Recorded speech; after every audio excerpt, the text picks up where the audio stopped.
You're listening to the Surgeons of Horror podcast.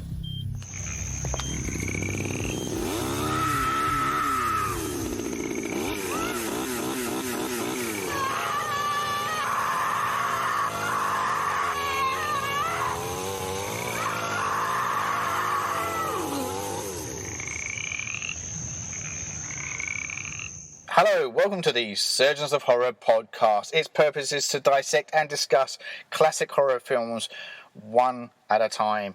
We've gone through numerous of those already. We've done the Friday the 13th, the Halloweens, to name just a couple of those. But it's about time we kind of honour one of the other franchise greats, and that is the Texas Chainsaw Massacre, directed by Tobe Hooper, who sadly passed away just this year.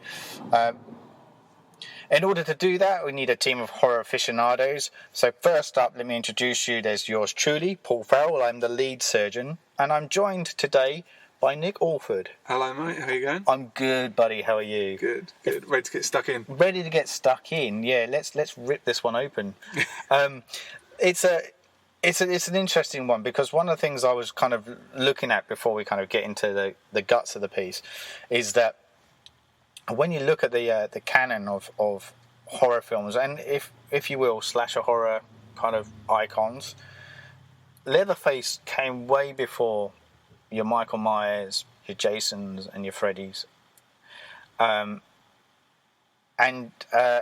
We'll probably get into this because I do want to kind of look at the franchise as a whole down the track.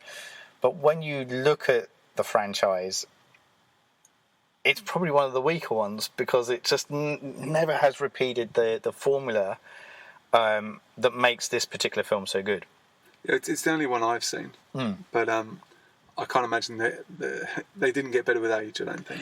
I don't think so, and that's what I mean. Like I'm alluding to where I sit with this already, but like when I was rewatching this, I was suddenly reminded of actually how good it was, particularly when you look at the time it came out and the impact it had on cinema goers, and just kind of really opened their eyes to the film itself. I mean, it's notorious for the fact that the British kind of broadcasting kind of network had basically put it down as one of the video nasties. It got banned for like 20 odd years, and it was only when the guy retired and the new guys kind of came in and they kind of lifted that ban.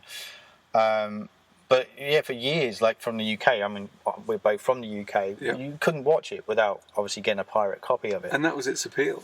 Yeah. Having never seen it, I really wanted to see it just because it was banned. The same with movies like Clockwork Orange that you just couldn't get in the UK. Clockwork Orange, that's right. Yeah, there's so many that fell into that basket, and this is one of them. It came out in 1974, just kind of as a point of reference. And it's... yeah, look, it's an interesting one. Like, originally it was going to be called Leatherface, funnily enough. Right. And that's what it was kind of penned down. It was only, like, at some point along the way that...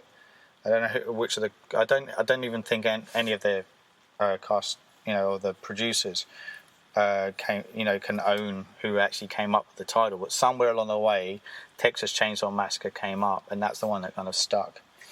So it's interesting. So... but does it deserve its place on the horror mantle, amongst all these films? And that's why we're here to kind of dissect it and discuss the movie in question. So as I said, it was directed by Tobe Hooper. A lot of the other players are kind of like no-namers, really. They only became known because of this film. A little bit of backstory to this too. Like Tobe Hooper kind of set up a production company with Kim Henkel, who co-wrote the screenplay, right. And they formed their own production company called Vortex.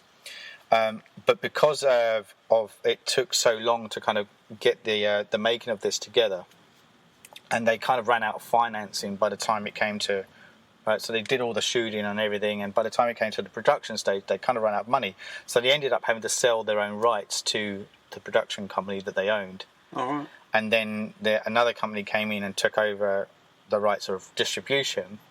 And when it started kind of picking up, all the actors thought, we're in the money. Yeah. But they weren't, because they were technically, were signed up through Vortex, and they only had the percentage of the rights that they still owned, which had become hardly anything. Oh, that so sucks. there's all this money coming in, and they're thinking, oh, okay, we're going to make pay dirt. And it didn't happen for him, unfortunately. Oh, that's so. It becomes a bit of an recurring theme from the sound of things through the horror genre, through Texas Chainsaw Massacre franchise. But let's kind of, as I said, let's get into the guts of the piece. What strikes me straight off the bat is what we're presented with was that the audio. I'm a big fan of audio and film, and it, to me that the sound of the old kind of camera whirl, where the flashlight goes off when you take the murder scenes, and that kind of sound. That I'm not doing it any justice. I'll put a sound bite in here anyway. Similar to the opening of Seven. That's exactly right. And so there's that sound that comes in, and it's great because you're kind of seeing all these skulls and images of things. That's kind of like you would in a crime scene essentially, and you start to already kind of get this feel through it, and the sound really does sound eerie and unusual, and that really draws me in as a viewer. I found that kind of really, really refreshing from the get go. I'm going to put a pencil in that for a second because might have to look this up a bit later on. But I do want to make a nod to the art director of this because for me, that film only works because of the way he dresses the set. Yeah, with no budget as well. With no budget, but I'll come to him in a bit because I need to look him up because I hadn't written his name down properly.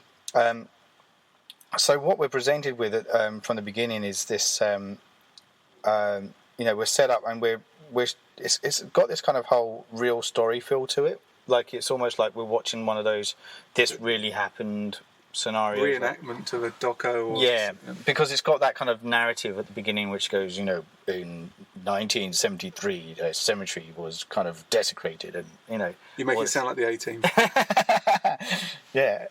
And just I was going to quote it then. What's the line? Whenever you're in trouble and no one else can that's it. And no one else can find them, then maybe you could hire the A-Team or the Texas Chainsaw Massacre team, Leatherface. Anyway, digressed. So there's this whole bit at the beginning anyway that's kind of talking about this desecration of and vandalising of these kind of grave sites. These bodies are being dug up, and there's these kind of sculptures that are being arranged out of the body parts. Artwork, if you will. Artwork. Yeah, something that Michael Myers probably would admire, and come along and go, oh, kind of like that. So yes, it's kind of. Oh, and I should probably strengthen the fact that it was inspired by Ed Gein, the notorious serial killer, who also inspired Psycho. He was known for basically he had a very close relationship with his mother, and when his mother passed away, he then kind of started imagining her at first and kind of talking to her as if she was there. Then he dug up her body and started kind of dressing in her, cut the skin and stuff. Who doesn't? And then started killing people. That's in a nutshell. But so it's inspired. Like this movie is heavily inspired by that. But subtract Ed Gein, take Ed Gein and then times it by 5 family members, all doing the same kind of thing. So we're kind of we're told about this kind of thing that's happening. People being dug up. So there's 2 kind of lead characters or of our protagonists. One of them is Sally Hardesty, who's played by Marilyn Burns. She's the original screen queen, really. She was great. Yeah, really, really. Yeah, she was really, really good in this. And then there's her brother, who's the wheelchair-bound Franklin, played by Paul R. Partain. I'm going to ask you a question. Did you find his character really fucking annoying? Fucking annoying. Yeah. Now, apparently, he stayed in character the whole time. Oh God. When the cameras weren't rolling, and all the other actors said it was fucking annoying at the time, but it kind of strengthened their hatred, or because he just is that annoying.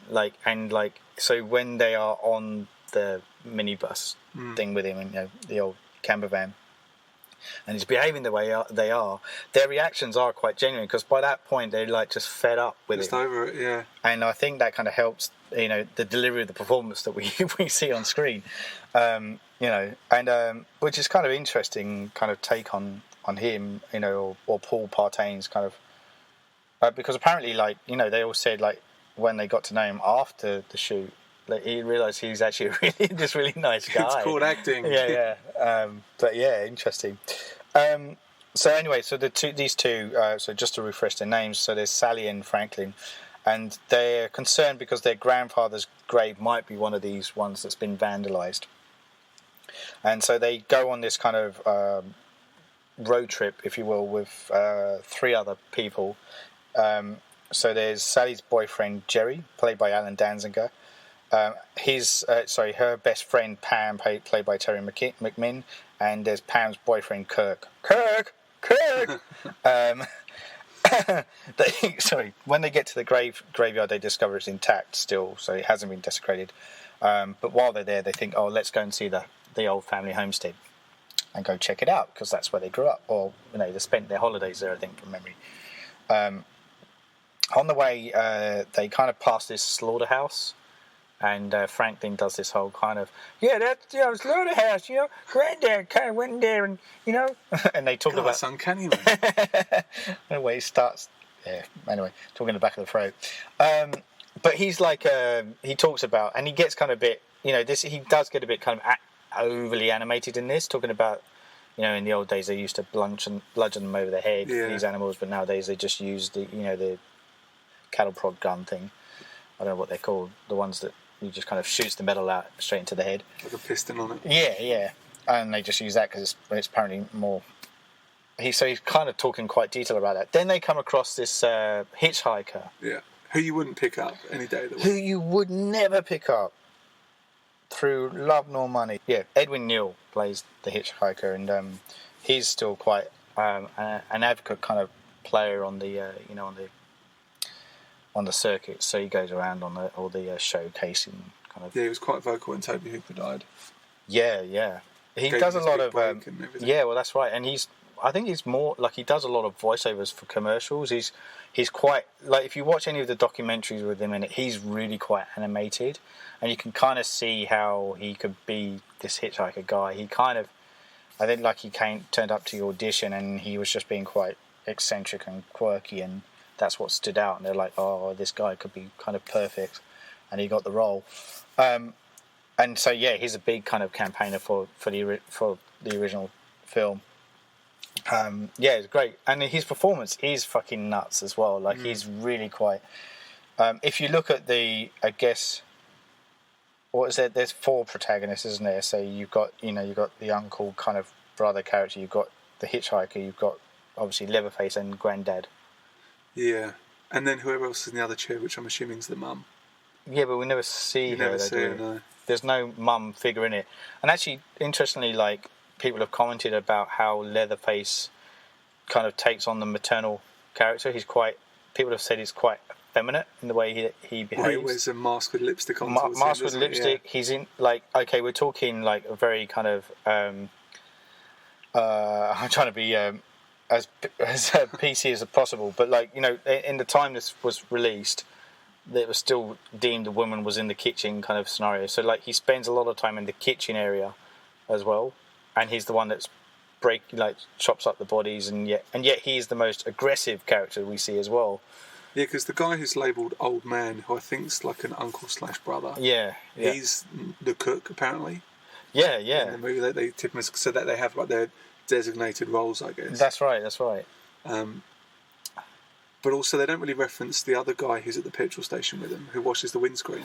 Yeah, that was odd too. We were just picking that up just then. Family. Yeah, it was just some yokel that they kind of pick up, and Gimp, they put him back in his box. That's it. Gimp sleeping. So there's a lot of kind of things that's coming into play. So they pick up this hitchhiker, as I said, played by Edwin Neal. Eccentric to say the least. He's he invites them back to his house, and they're kind of all a bit maybe not so much. He takes a photo of Franklin, and then he's on a Polaroid camera, and he instantly kind of wants money for it. So he comes across as those kind of beggar kind of character. Hustler, yeah, that's the word. And then Franklin refuses, so the guy then just burns, like crumbles it up, burns it, like they're like in the scenario. And apparently they like using gunpowder. And apparently on the first take of this, like Edwin Neal tells the story in his own fashion. But he apparently said, like, when he was asked, like, have you handled gunpowder before? And he's like, oh, yeah, of course. It was like, it's like when people, like, ask actors, can you ride a horse? Yeah, and he's like, yeah, of course. And so, like, he did it, but put too much gunpowder on it. And so the first take, it was just like, but the shots, I think, of the other actors are, like, the genuine kind of... Their reactions of it. And then they obviously had to do it again because... dangerous. So there's kind of there's a lot of stuff like this that comes out in this film. It's probably a good point to say that this is Tobe Hooper's second feature film. His first film was like an art house kind of project kind of film he did called Eggshells. Kind of got a bit noted in that kind of avant-garde kind of scene.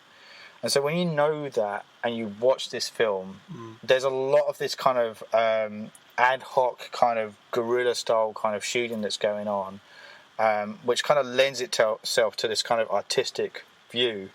And you kind of think, okay, I can understand why certain choices were made, but there is this element of recklessness that happens in the filmmaking as well.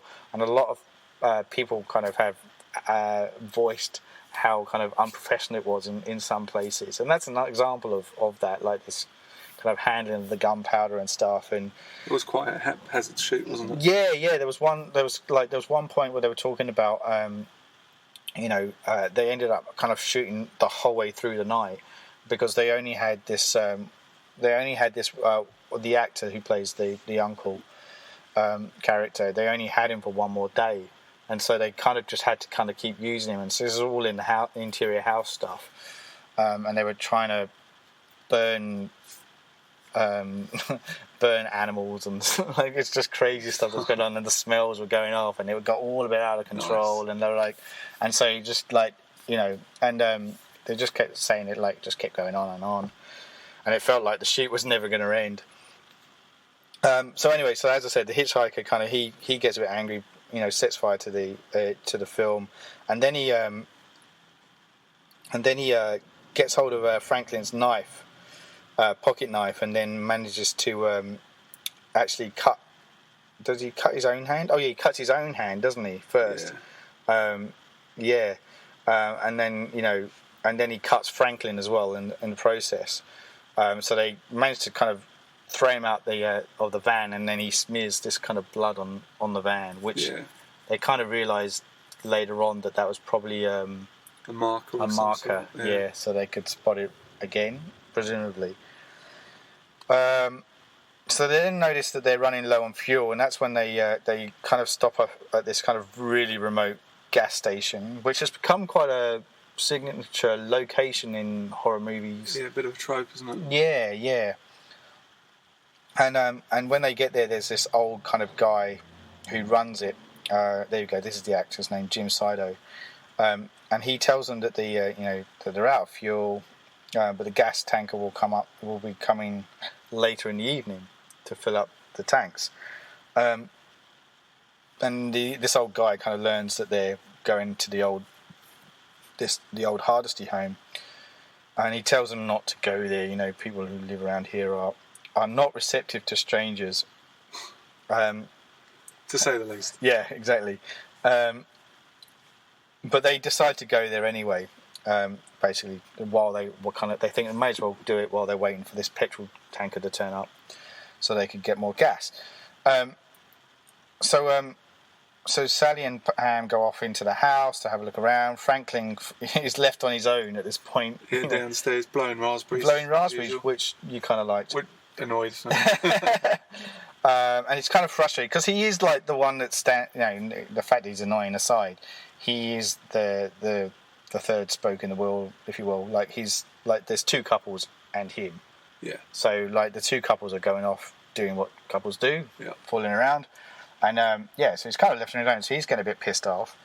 And then then Pam and Kirk decide to go and check out. Apparently, there's this old swimming hole that used to be nearby, so they think they're going to go check it out. They find out that it's dried up. There's nothing there anymore.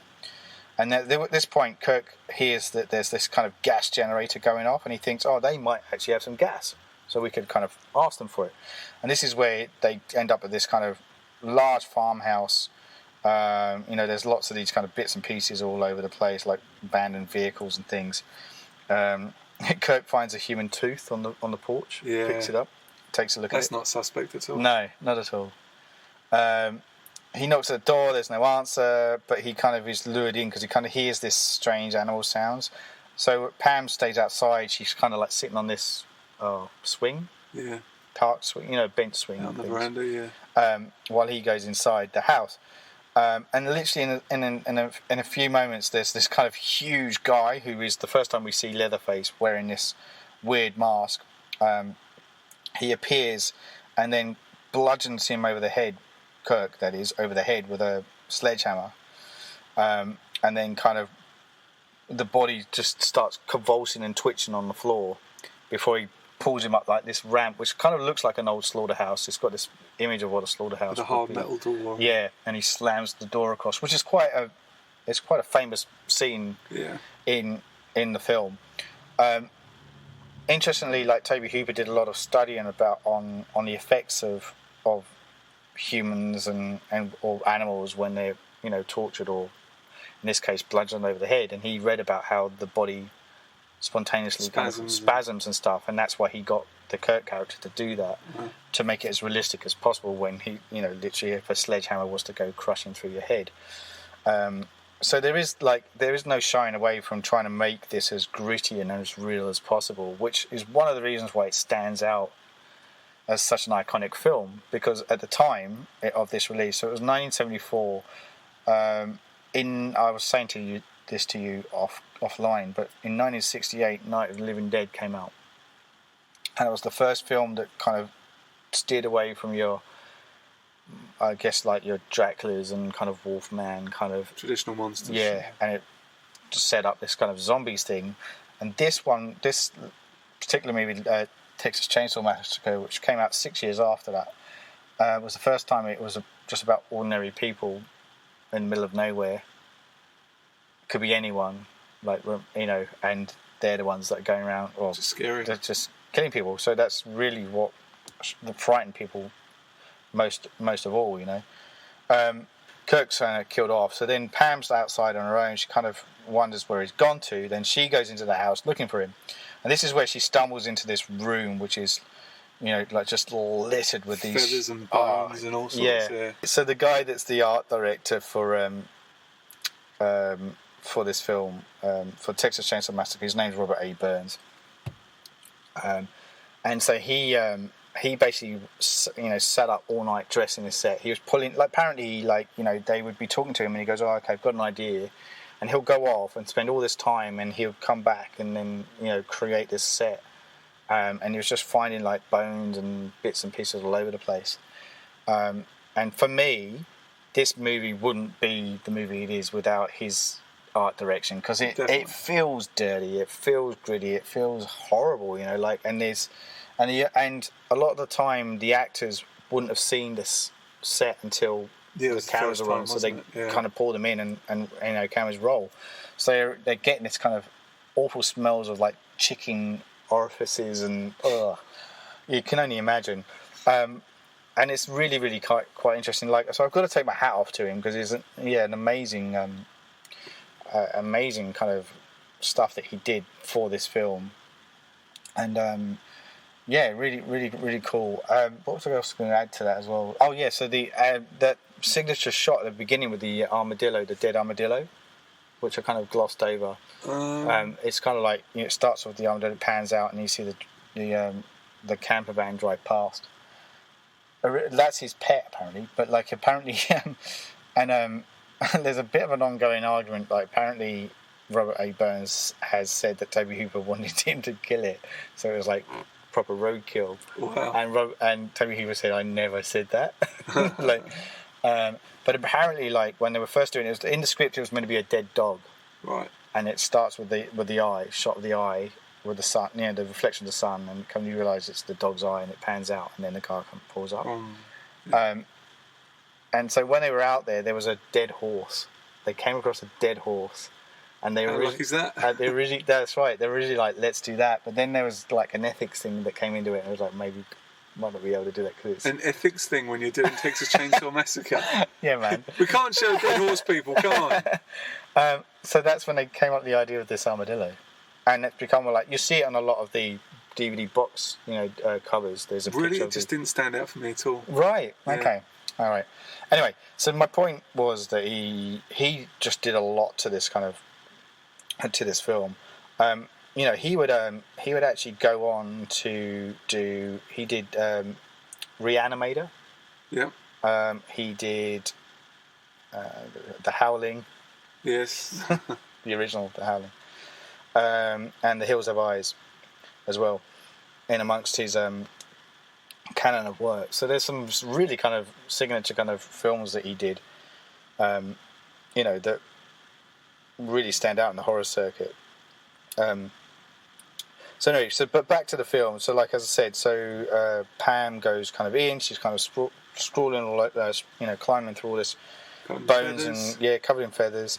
And then so then Leatherface comes out. Goes for her. She then runs out onto the porch, but he catches her and pulls her back in. So this is another quite signature kind of shot for the film. Where she's off the ground. She looks like nothing. Lifted off the ground and is like sucked back into this house by this overbearing figure. Something we didn't add actually is a lot of early shots of Terry McMinn,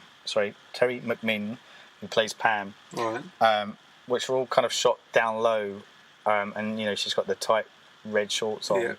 It's very much the male cinema gaze, and so like there's this one iconic shot where she's on the swing and it follows her up from below as the house with the hot pants, and the house gets bigger and bigger and bigger on screen as it's following her. So it's almost like the house ends up kind of engulfing the whole frame. That was the idea for that, but then this kind of ongoing kind of shooting from down below that was going on, and apparently that shot, like he's right under the swing that she's on, and she's like sitting there going, "Why is he underneath me?" And apparently this was decided on the spot by the cinematographer, and he kind of said like, "I want to be a perv." Be a perv. Well, it's a great idea of doing it from here, and like there's all these other people who are like, "It's not part of the shot. We can't do that. Like we need to move on." And Tobe Hooper was insisting on doing it, and so there's a lot. That's what I mean. Like Hooper, for good or ill, sounds like he's the sort of director that was always open to kind of ad hoc, kind of trying new things out, and being experimental, if you will, in the way he went about. What I do want to say, so I'm just carry on with the Texas thing. What I do want to say though is that the DOP, his name's Daniel Pearl, and he.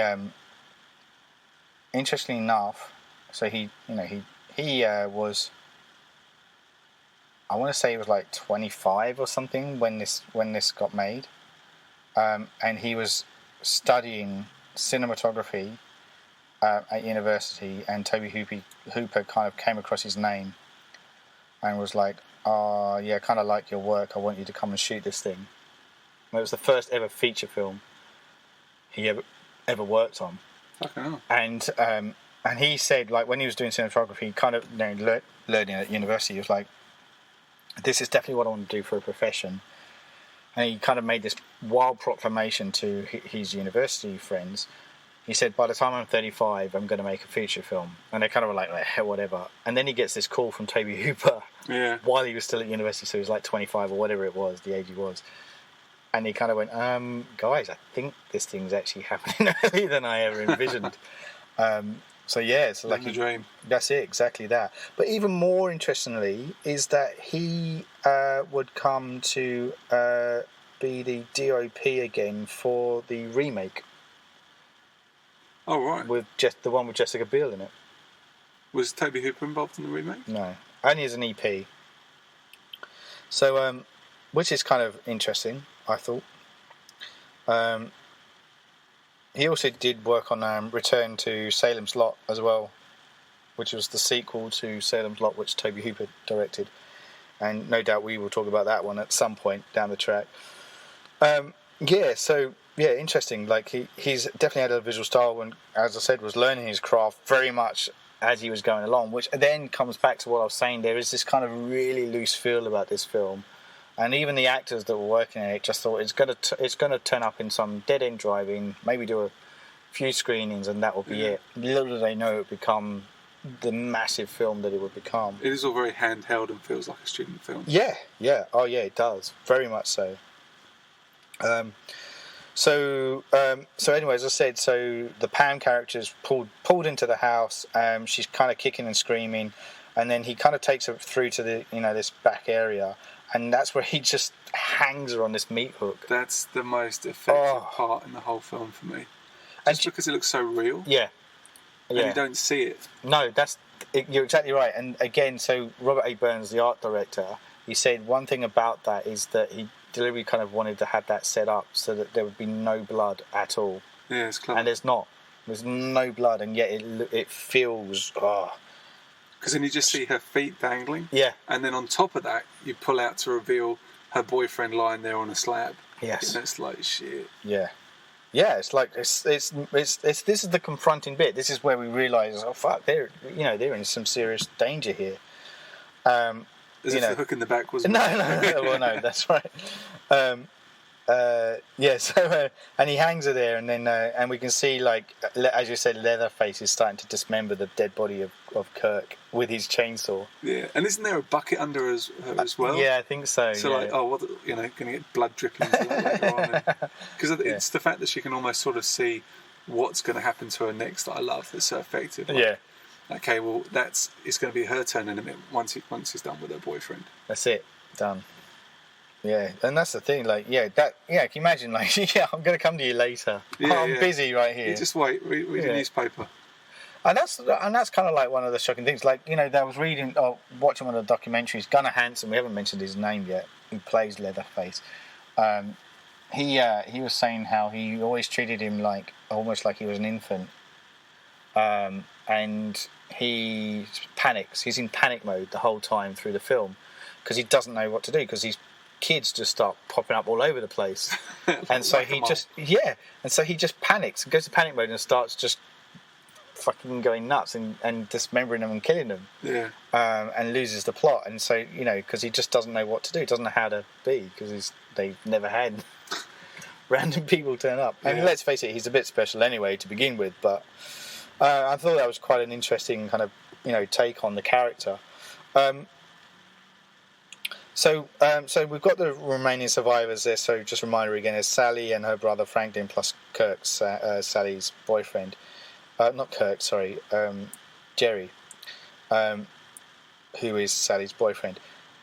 Jerry then, does the whole, well, I'll go and check out what's going on. Yeah. So it's the whole kind of like, hi, Jerry. I'll see you. So he turns up at the house, and he kind of sees the blanket that Kirk had. So he kind of realised, because no one's answering, so he probably would have walked away if he hadn't have seen that. It was like, oh no, that's a bit sus. So then that's when he goes into the house, and he actually walked through the door that we saw that was slammed shut from earlier when Kirk was bludgeoned to death. And he goes down, and then he kind of hears this noise coming from the freezer, and he opens it up, and there's Pam kind of being frozen to death in there. It does like a very zombie kind of look. Which is weird because she's banging on it, isn't she? Yeah, from the inside, yeah. But then he opens it and she's still. She is at first, but doesn't she then... And then she maybe snaps out of it again, I guess. Bolt upright for a moment. And then Leatherface comes out of nowhere and he kind of kills Jerry with the sledgehammer, and then he forces Pam back into the freezer again, locking it. Oh. Yeah. Leatherface is a bit upset that these strangers keep coming in his house. Fuck off. Another one. That's not how he imagined his day going. Nah, not at all. So now night descends, and we've got Sally and her brother Franklin. And Franklin's he's always got it's not ADHD, is it? But it's a hyper dysfunction disorder of some kind, so he's quite neurotic. in the way he is. Like he does, like he's really kind of fascinated by these like little things, and he's actually interestingly one of the ones that's questioning stuff really early on about, you know, things aren't right. You know, that guy. What was he? You know, he was talking about the hitchhiker guy, and they're kind of being dismissive of him. But if they actually kind of listened to him, they may have picked up on some of the stuff that he was being a bit frantic about and hypersensitive around. Because he was being so annoying, no one was listening to him. That's right. So anyway, so like, you know, he's like, he starts getting worried because he's like, you know, he thinks they should just go, and she's like, we can't go until Jerry comes back. And he's like, where are the keys to the car? And he gets really kind of, he goes, all right, well, give me a minute and I'll just go and honk the horn. But he secretly wants to see if the keys are there. Yeah. So then he sees that the keys aren't there, and then he really, really starts panicking. But then so, like, what would you do in that situation? Like, you know, do you make more noise to attract people? Oh, yeah, which they do. Yeah. So they then decide to, and this is the weird thing, like the guy's in a wheelchair, it's night time, and they still decide to go and search for them in the woods and like across this terrain which isn't wheelchair accessible. No. Anyway, but they decide to, you know, persist. And at which point Leatherface turns up and then murders Franklin by ramming him in the chest with a chainsaw. Yeah, he just kind of stabs him with it, doesn't he? Yeah. Thrusts it right into him. Sally then, you know, kind of runs off in terror. Leatherface kind of pursuing her, and he's like, you know, she's kind of crawling through all these thorn bushes and stuff, and it's pitch black, you know, so she's kind of running blind. She kind of ends up at the house in question, and runs up the stairs. Never run up the stairs. No. And then she again gets into the bedroom, and that's where she finds these like two figures and an old man, an old man and an old woman. The woman is dead, like long gone dead. But the old man is like, he's still alive. He's like, but he looks dead. He looks dead. So he's the grandfather figure, who was actually played by somebody of their own age at the time as the young kids. He was the same age as the kids? Yeah. Right. He's just heavily made up. Yeah. And like that's again part of this kind of actually the guy that designed the skin for Leatherface and the skin for the grandfather was a doctor who was a practicing GP. Right. And he was like a friend of Marilyn Burns, who plays Sally. That's not creepy. And he kind of went, oh, I'll have a go at that, because they were looking for someone to kind of do this stuff. Shit. And he said, I'll have a go at that. Wow, just get the local GP in and set up some skin for us. So and that's like his claim to fame. He's like, he never did anything after that. He just like carried on being a doctor. Yeah. But how interesting. So anyway, so she comes across like, you know, this dead woman and this kind of grandfather who's like, you know, on the verge of death kind of figure. And then Leatherface kind of has cornered her. She's got nowhere to go, so then she jumps through this window, smashes through it. So second floor, great. And then down on the ground. And then like he's not long in pursuit of her again. She keeps running. She eventually somehow manages to find herself at the gas station again. And Leatherface is chasing her up to the point, and the old man is, you know, who works there, is still there. He closes the door. When he opens it again to look out, he said, "There's no one there anymore." And he's like, it's okay. Talk to me. You know what's going on. I'll." He's so touchy-feely. It's really gross, because at first you could think, oh, maybe that's just, you know, how they were in the late 70s, and he just didn't quite know boundaries or something. Yeah. But it materialises his ulterior motives. Yeah, that's exactly right. And this is a great turning point too. Like, you know, it's again, like, it's a trope that we're probably used to as a modern audience, you know, viewer. But like at the time, that wouldn't have been, you know, you probably thought, okay, he's that sanctuary kind of person. He's an older figure, like he's an older person, so helpful, sort of. Yeah. But yeah, boy, is he not. And so like he, this is the point where he says, I've got a truck around the corner, I'll just go and get it. And it kind of leaves her on her own, and then there's this bit where like she notices the smoke pit where the barbecue is made, and she starts like really looking at it. Yeah. And you think, what is actually cooking in there? We don't really know, but it does look a lot like intestines. Yeah, and she obviously gets a flashback to when they were all having barbecue. Eating the sausage, what they were told was sausages. Which, I mean, you don't really want to buy sausages from a petrol station. No, come on. Like that anyway. It's worse enough buying a pie from a... Yeah. And then the old man kind of turns up, and he's got a rope, isn't he, in his hand, and then, like, you know, he starts to try and attack her. She tries to defend herself, but the old man kind of basically overpowers her with a broom. Oh, yeah, he's just whacking her like she's a rat or something. That's it, yeah. And then he actually beats her unconscious with the broom, and then he, puts her into the, puts a bag over her head, ties her up, puts her in the front seat. So it's one of those old pickup trucks, and so like he's on the driver's side and she's on the other side. And apparently, like the interior shot of the cabin when they're driving along, and he's sitting there, driving along, and he's laughing kind of quite maniacally. That was all ad-libbed, like, and where he starts poking her. Yeah, it felt. I mean, even before that, before they get in the car. Yeah.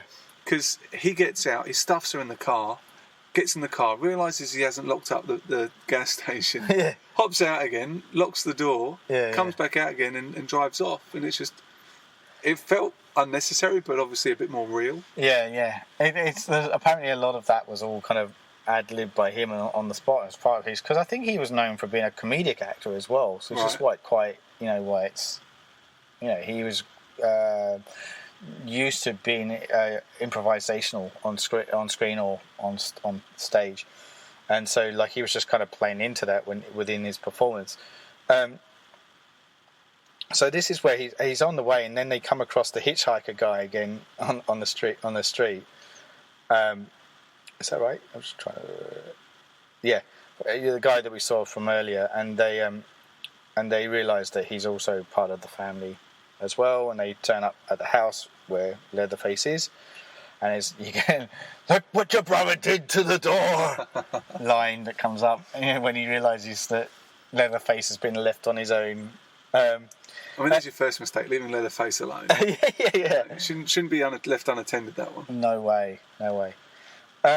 So they tie up Sally in this chair inside the house, and they remove the bag from her head, and that's where she recognises the hitchhiker, and she quite naturally goes into shit. Yeah, like panic mode and screaming. And they kind of basically spend the night like just tormenting her. Like they all sat around this dinner table. The granddad has joined them. Grandpa, sorry, they call him. From upstairs. And they're eating a meal which is human flesh of some kind. A bit nondescript. Edwin was talking about how this was cooked sausage, right? That they were eating, but it was like hot heat. So even though it doesn't look like it, they were shooting in daytime, even though it was like nighttime supposedly, and it was in the middle of the day, and it's Texas, so it's hot, right? Yeah.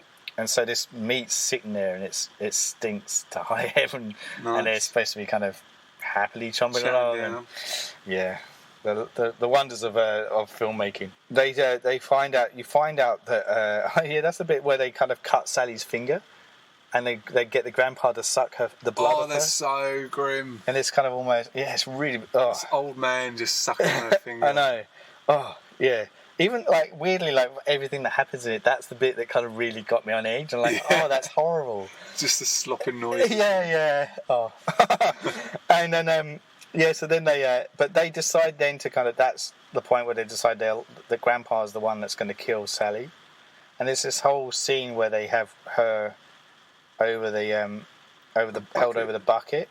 Oh, there's a point where I may have missed, but is there a point where she's got a rag around her mouth? Yeah. So apparently that was just, again, ad-libbed, and they said it would be really good if she had something stuffed in her mouth. Yeah. And somebody just randomly went, oh, there's a cloth there, and they picked it up and put it in her mouth. Not thinking about cleanliness. No. Anyway, so they're holding her over this kind of bucket, and they keep giving Grandpa this hammer to hit over her head, and he's an old guy, so he just keeps dropping it. And this... For me, this went on maybe a bit too long. But I think that's what works about it. Okay. It's just so... The fact that she knows she's about to get murdered... Yeah. but bludgeoned to death. But not just bludgeoned to death slowly. Yes. Like, yeah. if it, That's it takes true. so many goes. And to even in real life, to watch that, even if it was a rubber hammer, like, she did still get hit over the head quite a few times with it. Yeah. And I think that just prolongs the agony even more. That's it. And especially by someone who's so helpless. Yeah. Like, he's essentially more helpless than her because he's so old. Yes. But she obviously can't do anything, to save herself. That's right. And yes, she's in a dire state, to say the least. And this is when the hitchhiker is the one that ends up getting frustrated with it, because he's like, I just want to fucking kill her. And so he's supposedly holding her, but because he then lets go of her to then grab the sledgehammer, she seizes the opportunity to kind of break free. And this is where she then throws herself out the window again. That's twice now. Yeah, she's pretty resilient. And she kind of lands out, and this is where you suddenly realise it's actually dawn outside. Yeah, I was thinking about the time. Yeah, because it feels like, there's a big question mark over that, because it was nighttime for ages, and then, well, not ages, it feels like it had only just turned nighttime as all this is unfolding, and then all of a sudden it's dawn. So I don't know how long this is supposed to have unfolded. Yeah, I mean, don't know how long she was passed out for. Yeah, true. So the hitchhiker and Leatherface are the ones that start chasing. Leatherface has got his trademark chainsaw as he's running after her. A hitchhiker's slightly in front, and he's got this knife. And the hitchhiker nearly catches her, tries to grab her, and when a large semi-truck plows him, basically, knocks him straight down, kills him. And it's one of those ones where like people have asked how that was done, because there's a shot from in the cabin as it's coming towards him, and it looks like it's knocking him over, and then it's panned to the outside, and you see it go over the body. I just knocked the mic there. When it goes over the body, and the body that gets run over is a dummy, clearly. Right. But the bit where it's where it's coming up to him from the cabin was just shot in reverse. Yeah. They just drove backwards. Yeah. And then reversed the camera. So it's a very obvious trick, but at the time was probably that's effective, a new thing. So especially kind of turn the head on it a bit, because he's the hunter. Yeah. And he's pursuing, and then suddenly he gets wiped out. That's right. See it coming. Yeah, that's exactly right. And so we're left with just Leatherface chasing after her. And so I don't know what happens to the truck at that point. But the guy, there's a guy anyway in the big truck. Yeah. Who kind of pulls Doesn't up. she get a few people who just don't stop for her? Yeah, I think so. Yeah. Like people like, no, sod that. That's keep right. Driving. So the truck driver, the truck driver slows down. He gets out the rig to see what's happened, and then that's when he's confronted by the screaming bloody Sally with Leatherface chasing after her. She doesn't stop, does she? And so he,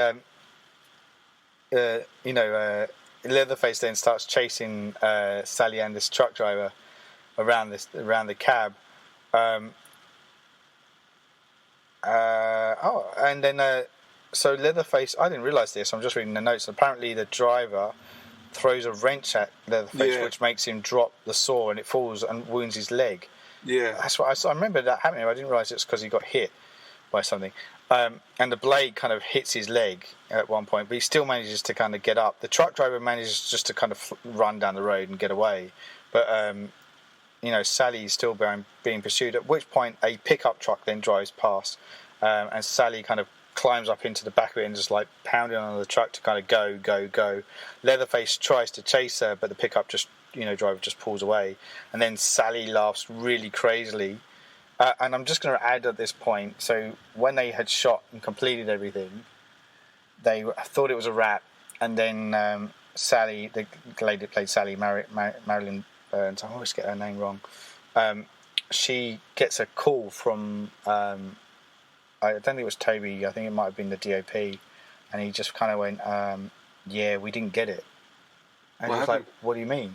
He goes, we didn't get it, the footage just didn't work, it just kind of, they screwed it up, basically. Oh, shit. So she had to do that whole last bit again where she's and she goes, so the bit where she's laughing maniacally is actually her laughing. She's delirious. Because she's had to do all that ordeal again. Yeah. And she's like, that's not me acting, that's me completely over it. Far out. So go on, sorry. For me, it's always a bit dark out. The truck driver tries to save her. Yeah. And he gets caught up in it, and she's just like, see ya. He's left alone. Yeah, we never know what happens to him, do we? Nah. Anyway, but we're left with that, quite an infamous shot of Leatherface kind of wielding this kind of chainsaw around in frustration and rage in the middle of this road, in the light of dawn as well, which is... so there's a couple of things going on there. Yes, we see her escape, which is part of the signature kind of thing that starts happening with horror films at the end. The final girl hasn't been kind of known up to that point. This is kind of the birth of it, if you will. Yeah. So this is happening, but what's also happening is that the monster or the villain is still alive at the end. Normally the villain is vanquished. Yeah. And all is well. But in this case, he's alive and he's kicking. Yeah. And the third thing is that it's daylight by this point. Normally we're so kind of horror films are so immersed at nighttime, darkness, and but this is daylight, so it's like the birth of something new, and Well, it shows optimism for her as well. Yeah, the start of a new day, and she's brighter future and all that. Exactly. Yeah. So a lot of things that are coming into play at this point, and a lot of people that may never have seen this film may know the one image, which is the shot of Leatherface outside wielding this chainsaw, which is right at the very end. And that's how it ends. It kind of finishes on that note. So so Leatherface is still out and about. The old man is still kind of around, and the grandpa. So there's no resolution in this film other than she is, Bailey kind of gets out alive. Yeah. You kind of wonder what would happen in the next instances of that. But crazy. Was she the less promiscuous one? Yeah. So is there something in that, Yeah, it could be, because the girl that gets killed at the first girl that gets killed, so she was the one that was into all the astrology and stuff, was talking about all the star signs and things like that. And so she was the less promiscuous one. I guess that lends itself to the whole virgin kind of thing that would be picked up with Halloween and then Friday the 13th, things like that. So this is what I was meaning. This is what I forget, that Texas Chainsaw Massacre came out way before all these signature kind of slasher films started kind of picking up. Not that it's a slasher film per se in the sense of it's somebody pursuing, because it's all set in this one location within the house. That a lot of this, because it's more like the people stumble into the house and then get attacked. It's almost like how Don't Breathe was, where they break into the house and then they realise they put it on themselves. By turning up, to a stranger's house. So it's kind of, interesting. So what was so do you? Let's ask you what were your. Do you remember when you first watched this film, or how it came into I thought I'd seen it before, and I remember being quite disappointed, because I remember there was a big chunk of it missing. I don't know what happened, but it was pretty much cut from going to the house to running out of the house. So unless someone had made a cut version for me when I was younger. So for me, it was like watching it for the first time. Yeah. The backstory about the whole going back to see if the grandfather's grave's been desecrated, and the actual premise and the story for the movie, I had no idea. I completely forgot about any of that. But it still holds up really well, just for the, I wouldn't say it's frightening to me now, but it's still interesting, the situations that these people are in. Would you go looking for your friends? Would you, how would you try and get out of the house? How would you try and escape? And all those that's what I love about the horror movies, is when you can just see yourself in their shoes, and if they make the right decisions, like not running upstairs, then you're kind of good with it. But no, for me, it's still great fun. Yeah, I really enjoyed it. I've seen it numerous times, and I obviously watched it recently ahead of this podcast. And I was really struck again by how I feel like it's interesting, isn't it? So what is it, 40 plus years now since it was made, and it really still stands up. It can stand, in its own right. And I think a lot of that is because of the gritty nature of it. I still keep coming back down to the art direction. You feel like it's a living, breathing kind of beast in its own way, because of the way the house is kind of decked out, and all this kind of gruesome kind of stuff and attention to detail, which clearly Robert A. Burns had gone into a lot of detail to make this thing look right. And a lot of the actors said the house was a character in its own right too. Yeah, and you feel like everything that's in there belongs in there, and it's been there for ages, and it's part of the history to establish how long these weirdos have been doing it. Yeah. Which is great, because you're like, geez, if they've been doing it this long, they must be really good at what they're doing. Yeah. And, it'd be really hard to escape, and they've, got all the cars out the back and everything, which you see in, like, The Hills Have Eyes, the same sort of thing. Yeah. And you realise how many of the different tropes that this has established, with, like, the marking the car as well, like, say, the gas station, how, original it was for the time, and watching it now, if you're younger and you've seen all the other things that have been influenced by it, you may not be as impressed. No, that's the thing. I think that's, like, there might be a lot of younger viewers that might not blink twice at watching this, and I guess that's why, by the time the remake came around, it may have felt a lot fresher to the modern cinema audience, because it was I think that was maybe 30 years after the original had come out. But yeah, I don't know. I like stuff that feels gritty. Like, I was watching a documentary on this, and one of the things that struck me was they spoke about Last House on the Left, which was the Wes Craven's first film. He worked with Sean Cunningham, so Sean Cunningham known for Friday the 13th, on that film, and Steve Miner was the art director for that too. Steve Miner would then go on to direct the Friday the 13th first two Friday the 13th sequels, and Halloween H2O, to name just a few of his films. But yeah, Last House on the Left was 2 years prior to this came out, and it has that same kind of feel. You rewatch that. I'm talking about the original, not the remake, and it's got this real kind of dirty, kind of gritty feel to it, which kind of it makes it feel more real for me. A lot of, like, modern horror or films that are told now, there's this kind of polished feel to it, and so I think that it's almost like a shine to it. You kind of lose a little bit of the grittiness of it. I feel. It's too and that's why I really like Blair Witch Project, because it does feel real. Like, people even mistook it for being real at the time. That's right. Yeah. Oh wow, these guys really got lost. Yeah. No.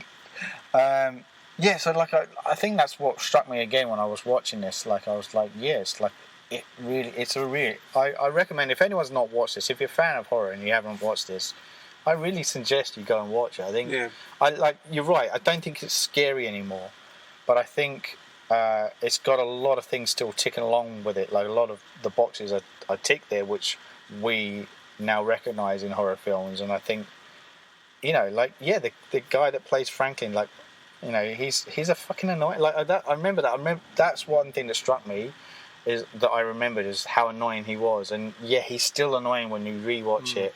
And that's a credit to the performance from the guy, like, to make him that. And you feel bad because he's wheelchair bound. Yeah. And so it plays on your on your mind a bit, because you're like, I shouldn't feel that way about somebody that's wheelchair bound and is disabled in a way, and he's probably the most annoying character in the film. Yeah, and I thought they would have played on that a bit more with, when it came to actually confronting Leatherface. Would she be put in a situation where, she had to save herself and run away and leave him to it, or does she go back and try and rescue him and help him out? Which is like what we remarked on American Werewolf in London, where his best friend has been savagely eaten by a werewolf. Yes, that's it. His instinct is to run away, and then he goes back. Yeah. He's like, what the fuck am I doing? That's my best friend. It's a primal instinct to run away, and then, his heart says, right. Yeah, that's right. But she doesn't. No, she doesn't care. I think she even gets a chance. Like, he's just stabbed with a chainsaw before he knows what's going on. Yeah, that's right. So, like, obviously, like, so there's all this kind of stuff going on. Like, you quite rightfully mentioned The Hills Have Eyes too, which is like another instance of, in that case, two opposing families on opposite sides of the spectrum, as far as the American life is concerned, that kind of cross against each other, and there's this kind of gritty kind of meeting of one another. And the reason why I'm talking about that is because this is a family that you could look at it almost, and I mentioned Don't Breathe deliberately because it, you could look at it from the point of view from the fucked up family, the Sawyers, I think they're called, is like, that it's a home invasion. They've got these people coming out of nowhere, coming to their house, and they're just like, trying to just defend themselves. Maybe I'm not breaking into your place, mate. If that's it. What? Just a quick hammer to the head. Yeah, that's it. Well, your choice. So look, but I find that interesting. Like it's the Leatherface character. Like it was such an iconic image in his own way. Yeah. Like yes, he's this big guy. Like as I think I said, like he never says anything in the film. Like he grunts and says a lot.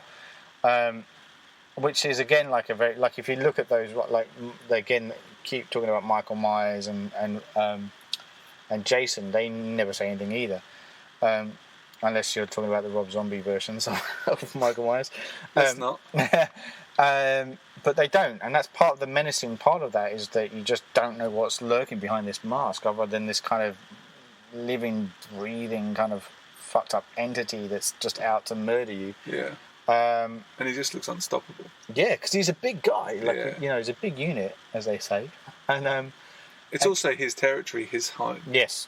So he's obviously got the advantage there. That's right. Yeah. And he's obviously not terrified. No.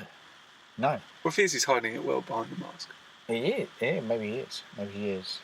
So, like, I just find, to me, like, I grew up, like, the image of that, the front cover of that, you see a lot of T-shirts and stuff that are kind of replicated these days of Leatherface with the chainsaw and stuff. It's it's an iconic image within horror movies. Like, I've said I'd recommend it to people. Would you recommend people to watch this? Yeah, definitely. I mean, you'd have to sort of, let them know that it's older. Yes. And say, prepare yourself. It's a bit grainy. Yeah. But no, I think it's still. I mean, some of the acting's not amazing. No. But it's still an interesting journey to go on with these guys and see what they do and how they react. Yeah. I'd definitely recommend it. Yeah, I mean, like, it launched Tobe Hooper onto the platform. Like, this was only his second film. It's still really, dealt with in a very kind of ad hoc fashion, as I said. But he would go on to then do, like, Eaten Alive, The Funhouse, which were earlier ones. He did Salem's Lot, which was, the TV movie adaptation of Stephen King. Poltergeist, sort of. Poltergeist. Yeah, debatable. I think, like, for me, I do want to do a chat around Poltergeist down the track. But for me, I feel like Poltergeist was the reason why Spielberg took the helms of that was because I think Poltergeist was the first time Hooper was in a studio-led production. Right. And it was not something he was familiar with. So being such an ad hoc kind of director, this is something that had to be done, in a certain routine. And I wasn't there, so I can't be privy to obviously the setup, but my guesstimation of it is that that's how it kind of transpired, and then Spielberg kind of just took over the shop as it were, and started filming it himself and directing it, because it's very much the look and feel of it's very Spielberg, and we'll talk about that down the track. But interestingly, Hooper would come back to Texas Chainsaw Massacre, and he directed the sequel, the first sequel. And this was the studio's way of wanting, and we'll talk about this movie too, but this was the way of the studio wanting to recreate that film and do it with a budget and on a production scale. And, so the first one's a trial run. Let's do it properly. Yeah, exactly. That's basically what the production company was saying. That's not necessarily what Tobe Hooper was thinking. No. But that's what the production company were thinking. So look, there you go. So I think I don't know if there's anything else we want to add to it. We'll kind of talk through the beast, as it will. It is rightfully up there, amongst, as I said, the Halloweens and the Friday the 13th. And I think it'll be interesting to see how it's looked at when it hits its 50th anniversary. Yeah. When people start talking about it. A lot of the players, unfortunately, have passed away now. That were involved with it, so there's not a lot of people there to still tell the tale, as it were, which is unusual. Yeah, for a film that's like you say 40 years old. Yeah. So it'd be interesting to see, like like there's us horror fans like that will kind of always live and breathe it, and want to watch these things. But how will that resonate? In about 5-6 years down the track, will people still view it as fondly? Has Leatherface soured it a little bit? Let's not talk. Exactly. But anyway, I think that's us concluded on that. So just to kind of round out, that was our discussions on the classic, the Texas Chainsaw Massacre. We hope you enjoyed listening to the Surgeons of Horror podcast. Once again, I'm your humble host, Paul Farrell, and I was joined by Nick Alford. Thanks for having me, mate. No worries. And until next time, goodbye. See ya. You're listening to the Surgeons of Horror podcast. Music supplied by Peter Nezik. For more discussions or podcasts, head over to surgeonsofhorror.com or head over to our Facebook and Twitter sites for the latest news and updates.